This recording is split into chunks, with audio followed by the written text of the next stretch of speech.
Chapter number 6 हमसे सब कहते हैं। ठीक है, आज ये पोएम है आपकी, छोटी सी कविता है, बहुत प्यारी कविता है। आज हम इसकी रीडिंग करेंगे। हमसे सब कहते हैं। तो देखो बच्चों, इसका मतलब देखो मैं आपको बताती हूँ पहले कि जब आप खेलने जाते हो तो आपकी जो मम्मा है वो कहती है ना, बेटा ध्यान से खेलना, मतलब तेज मत दौड़ना, किसी बच्चे को पुश मत करना। ठीक है, कहती है ना ऐसा। तो जब आप कुछ भी गलत काम करते हो, इसी तरह आप जैसे खिलौना भी, जैसे आपका टॉय होते हो तो आप कभी कभी क्या होते हैं, अपने टॉय होते हैं, कभी कभी आप अपने टॉयज़ का भी क्या करते हो, उसको तोड़ देते हो। तब वो आपको बोलती है कि बेटा टॉय नहीं तोड़ने चाहिए, क्योंकि उसे क्या हो जाए, आपको तोड़ोगे तो उसे आपको चोट भी लग सकती है, तो आपको चोट ना लग जाए ऐसा बोलती है। ठीक है, और आप किसी को पुश करते हो तो वो क्या कहती है कि किसी को पुश करना अच्छी बात नहीं है, क्योंकि ये आपको बताना चाहती है। ठीक है ना, ये सब आपको बताना चाहती है। क्यों? क्योंकि ये सब अच्छी बातें नहीं होती है। इसी तरह जब आप स्कूल में भी टीचर आपको कहती है ना कि बना बच्चों चिल्ड्रन शोर मत करो, डोंट मेक नॉइज, जैसे बोलती है ना, अपने दोस्तों के साथ मिलजुल कर रहो, है ना, फ्रेंड से कभी भी क्या करनी चाहिए, हमको फाइट नहीं करनी चाहिए, फ्रेंड से मिलजुल कर रहना चाहिए। ये सब कौन बताता है आपको? टीचर बताती है। कभी कभी आप बैठे बैठे क्या करते हो, जो स्कूल की वॉल होती है या फिर अपने फेस पर कलर कर लेते हो, तो उसको करने से भी आपको मना करती है। ठीक है, ये सब आपको बताती है। आपको ये बातें इसी तरह, आप जैसे कहीं बाहर जाते हो तो कभी क्या होता है, जैसे कुछ प्लांट होते हैं, फ्लावर होता है, आप उनको तोड़ते हो कि ये मुझे बहुत अच्छा लग रहा है, इसको मैं तोड़ लेता हूँ। लेकिन क्या होता है, जब आप उसको तोड़ते हो तो आपको कोई टोक देते कि बेटा ऐसे मत करो, इसे मत तोड़ो। तो वो आपको सबको क्यों टोकते हैं?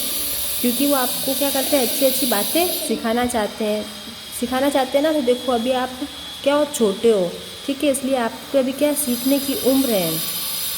ठीक है, अगर आपको बताएंगे नहीं कि क्या सही है क्या गलत है, तो आपको कैसे पता चलेगा कि कौन सी बात सही है कौन सी बात गलत है। तो ये सब बातें आपकी क्या होती है, भविष्य बातें आपको क्यों बताई जाती है? ताकि आपका भविष्य क्या हो, अच्छा हो। ठीक है ना, आपका भविष्य उज्जवल हो। अगर मान लो बहुत तेज, जैसे कि कभी कभी बहुत तेज़ बारिश आ जाती है, तो हम क्या कहते हैं कि बच्चों बारिश में मत निकलो, बाहर निकलोगे तो क्या हो जाओगे, बारिश में बीमार हो जाओगे। हम बारिश को तो कुछ नहीं कहते हैं कि बारिश रुक जाओ, अभी अभी मेरा क्या है, बच्चा बाहर खेलने जाएगा, ऐसे हम बारिश को नहीं बोल सकते। हम अपने बच्चे को ही रोक लेते हैं, क्योंकि बच्चों जो बारिश, हवा, चांद, बादल, ये सब क्या है, प्राकृतिक चीज़ है, मतलब नेचुरल चीज़ है। ठीक है, इन पर हमारा कोई बस नहीं चलता, हम इसको रोक नहीं सकते। ठीक है, और इनको रोकना हमारे बस की बात नहीं है। ऐसा ही आज क्या हमारी इस पोएम में ना मज़ेदार बातों से भरी हुई है पोएम है। तो हम इसको पहले क्या करते हैं, हम इसकी रीडिंग करते हैं। चलो आज हम स्टार्ट करते हैं। हमसे सब कहते हैं। नहीं सूर्य से कहता कोई, धूप यहाँ मत फैलाओ, कोई नहीं चांद से कहता उठा चांदनी को ले जाओ। अब क्या इस कविता के माध्यम से कवि एक बच्चे के मन में चलने वाले बहुत सारे सवालों के बारे में बता रहा है कि देखो, नहीं सूर्य से कहता कोई, धूप यहाँ मत फैलाओ। अब सूर्य हमें क्या देता है, रोशनी देता है, धूप आती है ना सूर्य से।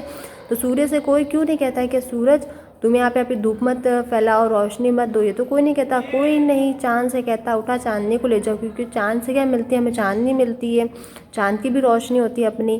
तो चांद से क्यों कोई नहीं कहता है कि अपनी चांदनी को अपने साथ ले जाए, क्योंकि ये सब क्या नेचुरल चीज़ है, ये अपने आप होती है, हम इससे हमारा कोई बस नहीं चलता। कोई नहीं हवा से कहता खबरदार जो अंदर आई, बादल से कहता कब कोई क्यों जलधाराएं यहाँ बरसाई। अब देखो, खबरदार का मतलब है सावधान। क्यों हवा से क्यों कोई नहीं कहता कि खबरदार जो अंदर आई, कोई उसे क्यों नहीं कहता है कि ये ना तुम अंदर, मतलब क्यों आई यहाँ पे, अंदर आई कैसे तुम, ये कोई क्यों नहीं कहता। और बादल से कहता कब कोई क्यों जलधारा, यानी जो पानी, जो जलधारा, जो बादल होते हैं वो क्या करते, बारिश ही करते। तो बादल से कोई क्यों नहीं कहता है कि तुमने यहाँ बारिश क्यों की, यहाँ क्यों पानी पानी किया चारों तरफ, ये सब क्या है, ये सब इन सब से क्यों नहीं कहता। तो बच्चे के मन में ये बहुत सारे सवाल चल रहे हैं कि कोई सूरज से, कोई चांद से, कोई हवा से, कोई बादल से ये सब क्यों नहीं कहता, सब हमें क्यों रोकते हैं कुछ भी करने के लिए। तो बच्चों ये सब क्या है, नेचुरल चीज़ें अपने आप ही होती है, इन पर हमारा कोई बस नहीं है। आपको हम इसलिए टोकते हैं क्योंकि आप क्या हो, अभी छोटे हो, आपके सीखने की उम्र है, अभी आपको सही गलत में फ़र्क नहीं पता, इसलिए आपको ये सब बातें बताई जाती है। नेक्स्ट पेपर आपको टर्न करना है। फिर क्यों हमसे भैया कहते यहाँ ना आओ, भागो आओ। अम्मा कहती है घर भर में खेल खिलौने मत फैलाओ। भैया जो बड़े भैया होते हैं वो क्या कहते हैं, अपना काम करते रहते हैं, तो हम कभी कभी क्या करते हैं, उनके रूम में जाके मस्ती करने लग जाते हैं ना, उन्हें परेशान करने लग जाते हैं। तो भैया क्या कहते हैं, तुम यहाँ मत आओ, यहाँ से भाग जाओ।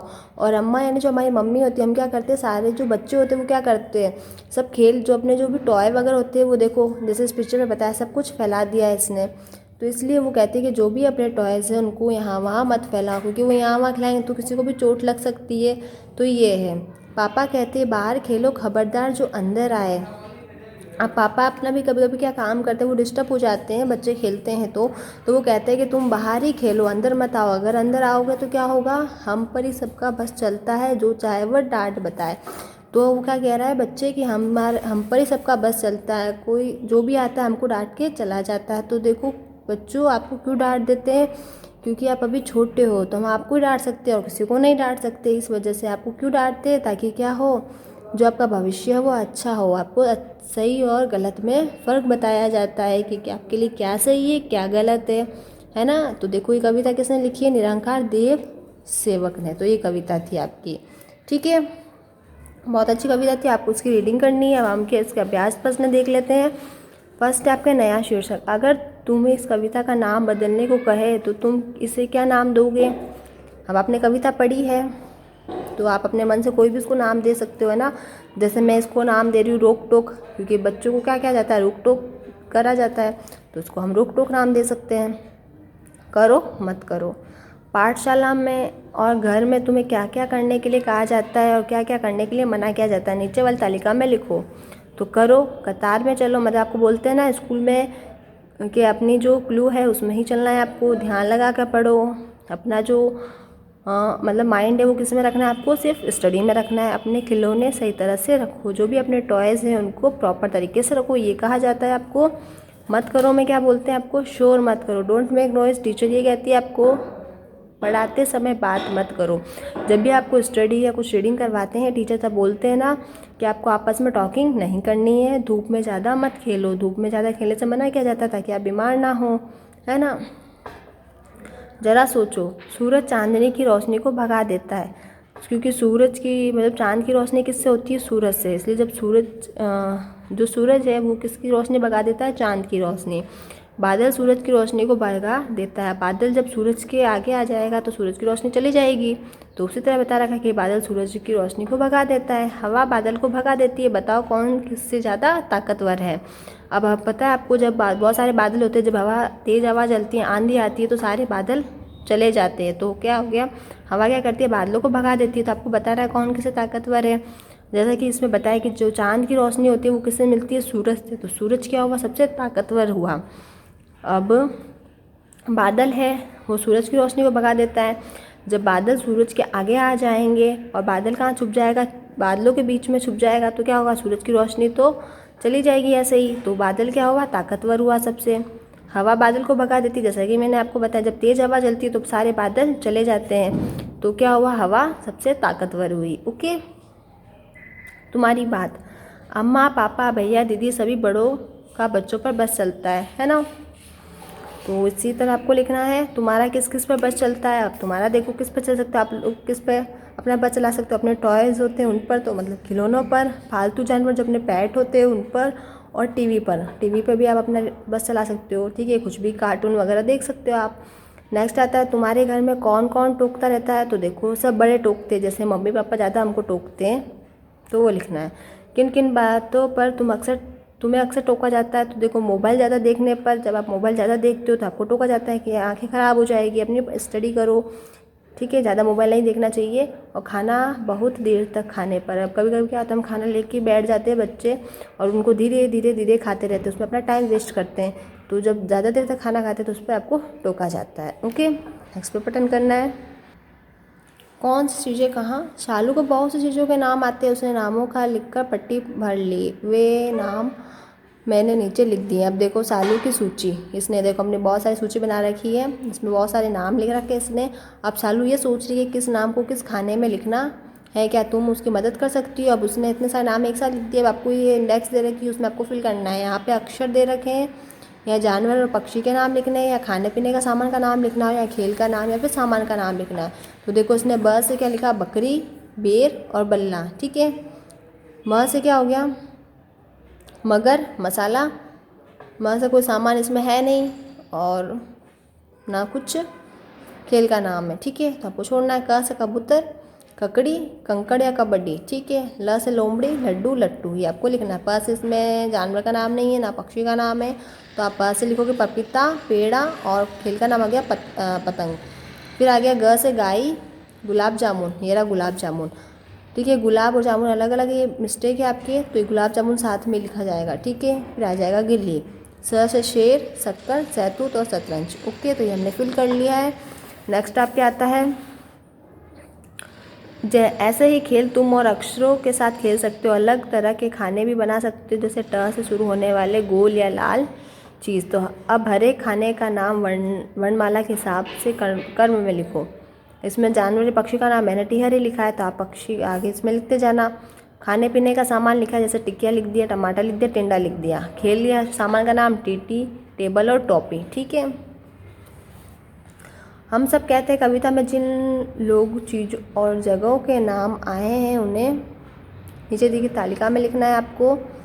तो देखो, लोग, चीज़ और जगह। तो लोग की इसमें कौन आए थे, भैया आए थे, अम्मा आई थी, पापा आए थे और हम थे। चीज़ में सिर्फ खिलौने ही थे। जगह क्या थी, अंदर, बाहर, यहाँ और घर भर।